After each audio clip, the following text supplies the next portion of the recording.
श्रावण महिना हा भगवान शिव आणि नाथ संप्रदायांच्या भक्तांसाठी अत्यंत पवित्र मानला जातो. या पवित्र महिन्यात नवनाथ महाराजांची उपासना केल्यास मनाला शांती, श्रद्धेला बळ आणि भक्ताला नवीन दिशा मिळते असे अनेक भक्त मानतात. मित्रांनो, मी मनोज जाधव नाथ संप्रदाय यूट्यूब चॅनलवर आपले सर्वांचे मनापासून स्वागत करतो. चला तर व्हिडिओला सुरुवात करूया.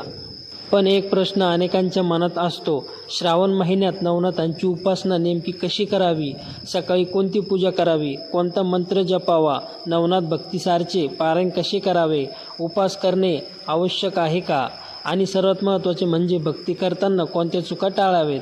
या सर्व प्रश्नांची सविस्तर आणि सोप्या भाषेत माहिती आपण या व्हिडिओमध्ये जाणून घेणार आहोत. या व्हिडिओमध्ये आपण पाहणार आहोत श्रावण महिन्यात आध्यात्मिक महत्त्व, नवनाथ महाराजांची उपासनेची योग्य पद्धत, दररोज करण्याचा जाप आणि प्रार्थना, नवनाथ भक्तिसार वाचण्याचे महत्त्व, भक्ती करताना पाळायचे नियम आणि टाळायच्या चुका, श्रद्धा, संयम आणि आदर करण्याचे महत्त्व.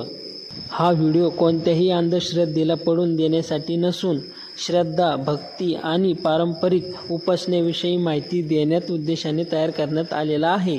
विविध परंपरा आणि गुरु परंपरेमध्ये उपासनेच्या पद्धती वेगवेगळ्या असू शकतात. जर तुम्हाला व्हिडिओची संपूर्ण माहिती लागत असेल तर तुमच्यासाठी मी नेक्स्ट व्हिडिओमध्ये देत आहे. जर तुम्हाला नवनाथ महाराजांवरील अशाच कथा, भक्ती